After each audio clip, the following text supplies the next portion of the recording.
വേണ്ട, മോൻ തന്നെ വിളിച്ചാൽ മതി. ഇപ്പോഴേ വലിയ വലിയ സ്മഗ്ലേഴ്സുമായിട്ടുള്ള കോണ്ടാക്ട് മോൻ എസ്റ്റാബ്ലിഷ് ചെയ്യണം. ഭാവിയിൽ മോൻ വലിയൊരു ഹാജി മസ്താനായി തീരണമെന്നാണ് ഈ അച്ഛന്റെ ആഗ്രഹം. ബാരൂതെങ്കിൽ ബാരൂത്. മോൻ വിളിക്ക്. ஹலோ ஹலோ, யாரு முனியாண்டியா? நான் தங்க பைய லுட்டாப்பி பேசுறேன். உங்க ஆர்டர் சொல்லுங்க. Mobile phone 1, TV 5, VCR 10, computer 5. எல்லாமே லேட்டஸ்ட் ஸ்டாக் வந்தாச்சு. நான் அனுப்புறேன். குட்ஸ் எல்லாம் அனுப்புறேன். உங்க பொண்டாட்டிக்கு சுகமா? எப்படி? ஓகே, நான் நிக்கறேன். പോലീസ്, നീ ഇവിടെ നിന്നോ. അയ്യോ, അങ്ങനെ ഓടരുത്. ഞാനാ തെണ്ടി അല്ല ചാണ്ടി. നീ എന്നെ പേടിപ്പിക്കാൻ ശ്രമിച്ചു അല്ലേ? പക്ഷെ പേടിച്ചില്ല. മനസ്സിലായി. ലുട്ടാപ്പി ആർക്കാ ഫോൺ ചെയ്യണേ? ഓ, അതൊരു പാണ്ടിയാ ചാണ്ടി. പേര് മുനിയാണ്ടി, സ്ഥലം ഭൂതപ്പാണ്ടി. പണ്ട് വണ്ടിക്കച്ചവടമായിരുന്നു, ഇപ്പൊ ഹൂണ്ടിക്കച്ചവടവാ. മോനെ, മോൻ കാറിൽ ചെന്നിരുന്ന് സ്റ്റീരിയോ ഓൺ ചെയ്ത് തിരിടാന്ന കാസറ്റ് വെക്ക്. AC ഓൺ ചെയ്യാൻ മറക്കരുതേ. ഫോണിഞ്ഞ നീ എവിടെ പോയിട്ട് വരുന്നടാ ചാണ്ടി? ഇന്ന് നമ്മുടെ ദിവാകരന്റെ കല്യാണമായിരുന്നു തങ്കണ്ണ. ഞാൻ ഒളിച്ചിരുന്ന് കണ്ടു. എന്താ?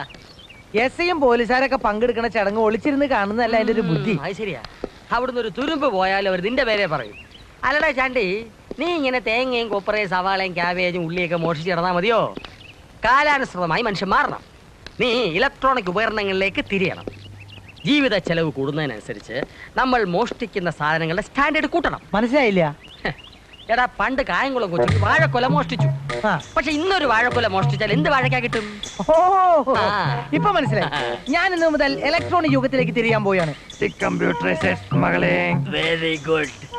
ലിസിക്ക് ഒരു ജോലി കിട്ടി കഴിഞ്ഞിട്ട് വേണം എന്റെ ഈ കളവിനൊക്കെ ഒന്ന് ബഹിഷ്കാരം വരുത്താൻ. നിന്റെ സഹോദരന്റെ ജോലിക്കാരി എന്തായി? മിക്കവാറും അവൾക്ക് കോപ്പറേറ്റീവ് ബാങ്കിൽ ജോലി ശരിയാവും. ടെസ്റ്റ് കഴിഞ്ഞ് നിൽക്കാം. കോപ്പറേറ്റീവ് ബാങ്ക് എന്ന് പറയുമ്പോ ഒരുപാട് സഹകരിക്കേണ്ടി വരുമല്ലോ. അതൊക്കെ അവള് സഹകരിച്ചോളൂ. എന്റെ അമ്മയുടെ മോള് പോലെ തന്നെ.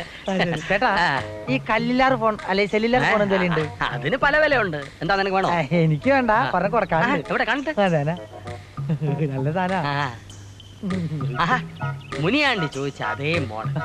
ഇനെന്ത് വില വേണം? വിലയൊന്നും ഞാൻ പറയില്ല. ചേട്ടൻ സാധനം ചേട്ടൻ തന്നാ മതി. ലുട്ടാപ്പിക്ക് പരിപ്പോടെ വാങ്ങി 5000 രൂപ പോക്കറ്റ് ഇട്ടിരുന്നാ തൽക്കാലം വെച്ചോ. ഈ നിമിഷം മുതൽ ഞാൻ ഇലക്ട്രോണിക് സ്മഗിളിലേക്ക് തിരിയാണ്. എന്നെ അനുഗ്രഹിക്കൂ ഗുരു. എല്ലാ അനുഗ്രഹങ്ങളും. നല്ല മോഡൽ. എന്റെ ഇരിക്കുന്ന അതേ മോഡൽ. ഭയങ്കര പ്രാവിന് വെച്ച വലേ ശ്രാവ് വീണു.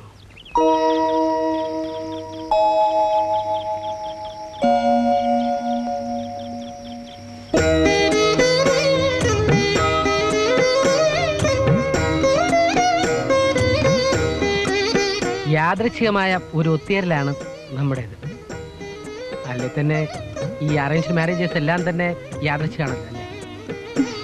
വ്യത്യസ്ത സാഹചര്യങ്ങളിൽ ജനിച്ചു വളർന്ന രണ്ടാത്മാക്കളാണ് നമ്മൾ. അപ്പോൾ നമ്മുടെ മാനസികാവസ്ഥയും വ്യത്യസ്തങ്ങളായിരിക്കും അല്ലേ? നമുക്ക് രണ്ടുപേർക്കും രണ്ടു തരത്തിലുള്ള ഭൂതകാലമായിരിക്കും ഉള്ളത് അല്ലേ? സുനിതയുടേത് ഒരുപക്ഷെ പ്രശ്നമൊന്നുമില്ലാത്ത ഭൂതകാലമായിരിക്കും. പക്ഷേ എന്റേത് ശരിക്കും ഭൂതകാലമായിരുന്നു. പേടിച്ചു. ആരും പേടിക്കും. അതുകൊണ്ടാണല്ലോ കഴിഞ്ഞ കാലത്തിന് ഭൂതകാലം എന്ന് പറയുന്നത്. ഈ നിലയിലെത്താൻ ഒരുപാട് പോരാട്ടങ്ങൾ വേണ്ടി വന്നു. അതെന്തൊക്കെയാണെന്ന് മാത്രം സുനിത ചോദിക്കരുത്. ഞാൻ സ്കൂളിൽ പഠിക്കുമ്പോൾ എനിക്കൊരു മെഡിക്കൽ ചെക്കപ്പ് നടന്നു.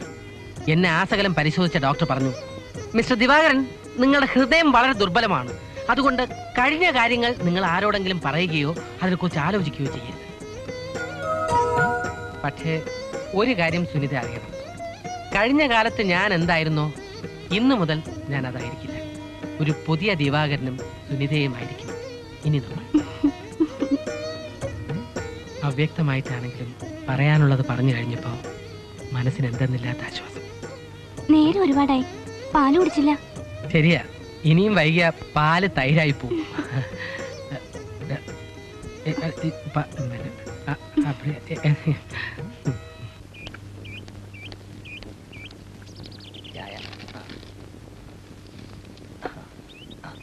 വക്കീലേ, തന്റെ വാദം ഗുണമല്ലെങ്കിലും ചായ കൊള്ളാം.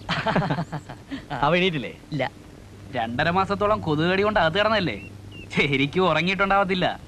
ഒരു ദിവസം കൊണ്ട് ഉറങ്ങി തീർക്കാവുന്നതാണോ? വിളിക്കേ. എടോ കേസുള്ള വക്കീല ഞാൻ. കണ്ട ഗുണ്ടകളൊക്കെ വിളിച്ചോണർത്താന്ന് വെച്ചാൽ എന്താ താൻ വിചാരിച്ചേ? അതിനും കൂടിയാ തനിക്ക് ചെല്ലും ചെലവും തന്നെ ഇവിടെ നിർത്തിയിരിക്കുന്നത്. അതുകൊണ്ടാണല്ലോ കേസ് വിളിക്കുന്നത് പോലെ ഞാൻ വിളിച്ചോണർത്താൻ പോകുന്നത്. ചെല്ല്. ഓ ആ.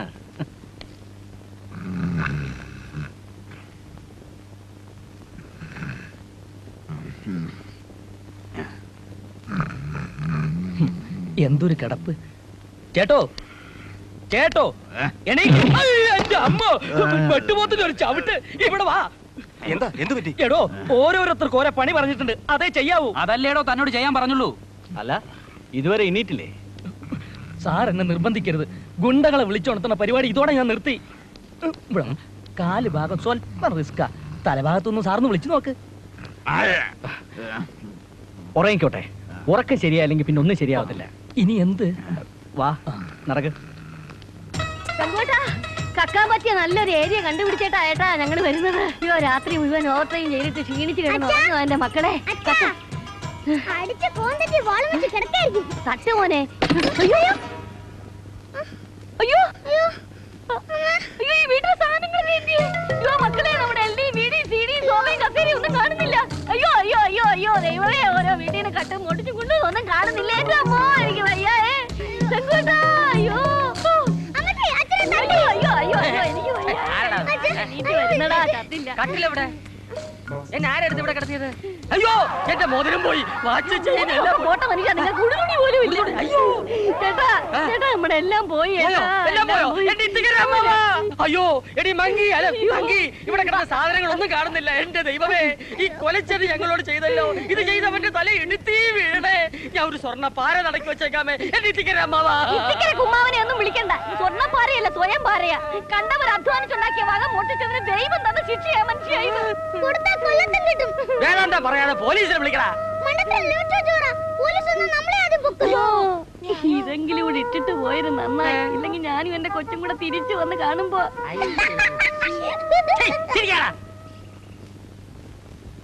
ആശാനെ, ആശാനെ, ചാത്തനാടൻ ആശാനെ, ആശാനെ. ഇവിടെ അട്ടകാസം എടുക്കേണ്ട യാതൊരു കാര്യമില്ല. ഇവിടെ ഇലക്ട്രിക്കാ ബെല്ലില്ലേ, അതിലൊന്ന് ഞെക്കിയാ പോരെ. ഞെക്കാനും ഓടിക്കാനും ഒക്കെ ഞങ്ങൾ പോലീസുകാർ വിദഗ്ധരാണെന്നുള്ള കാര്യം അറിയാമല്ലോ. പക്ഷെ മനസ്സിനെ ഞെക്കുന്ന ഒരു കാര്യം അവതരിപ്പിക്കാനാണ് ഞാൻ ഇവിടെ വന്നത്. ഞെട്ടരുത്. പോയില്ലേ, അതിന്റെ എഫക്ട് എല്ലാം പോയില്ലേ. ഞെട്ടി കേൾക്കേണ്ട കാര്യങ്ങൾ ഞെട്ടി തന്നെ കേൾക്കണം. അതാ അതിന്റെ ഒരു സുഖം. ആണല്ലോ. എന്നാൽ ഞെട്ടത്തക്ക വിധത്തിൽ ഈ ശരീരത്തെ ഒന്ന് പാകപ്പെടുത്തി പറ്റാട്ടെ. പെടുത്തിയ മനസ്സിലായി മനസ്സിലായി മനസ്സിലായി. ദിവാൻ ചാത്തനാടൻ, അങ്ങനെ ഒരു പേര് എനിക്ക് ഉണ്ടായിരുന്നു. എന്റെ ദിവാൻ വേഷം താൻ കണ്ടിട്ടില്ലല്ലോ, കാണേണ്ടതായിരുന്നു. ഞാൻ കിരീടമൊക്കെ വെച്ച് വാള് ഊരി പിടിച്ച് ആരവിടെ. എന്തിനാ ആശാനെ ഇത്ര കഷ്ടപ്പെട്ട് വിളിക്കുന്നത്? നല്ല കാര്യമുണ്ടോ? ഒരു കാര്യം എനിക്ക് ബോധ്യമായി, താൻ എന്റെ ദിവാൻ വേഷം കണ്ടിട്ടില്ല. ആശാന്റെ ദിവാൻ വേഷം കാണാനല്ല ഞാൻ ഇങ്ങോട്ട് വന്നത്, ദിവാകരനെ കാണാനാണ് വന്നത്. അവൻ ഇവിടെ എവിടെ പോയിരിക്കുക? പുറത്തെവിടെയോ പോയിരിക്കുകയാണ്. എന്നാ വരുമ്പോൾ ഒരു കാര്യം ബോധ്യപ്പെടുത്തണം. ഞെട്ടിപ്പിക്കുന്ന കാര്യം. അതെ, ദിവാകരന്റെ പെങ്ങടെ അമ്മായിയമ്മ കുളിമുറിയിൽ കാല് തെറ്റി വീണ് കാലൊടിഞ്ഞ് ഗുരുതരാവസ്ഥയിൽ ആശുപത്രിയിൽ പ്രവേശിപ്പിച്ചിരിക്കുകയാണ്. ഈ ദുഃഖ വിവരം ഇവിടെ അറിയിപ്പിക്കാൻ ഏമാൻ എന്നെ പറഞ്ഞയച്ചതാ.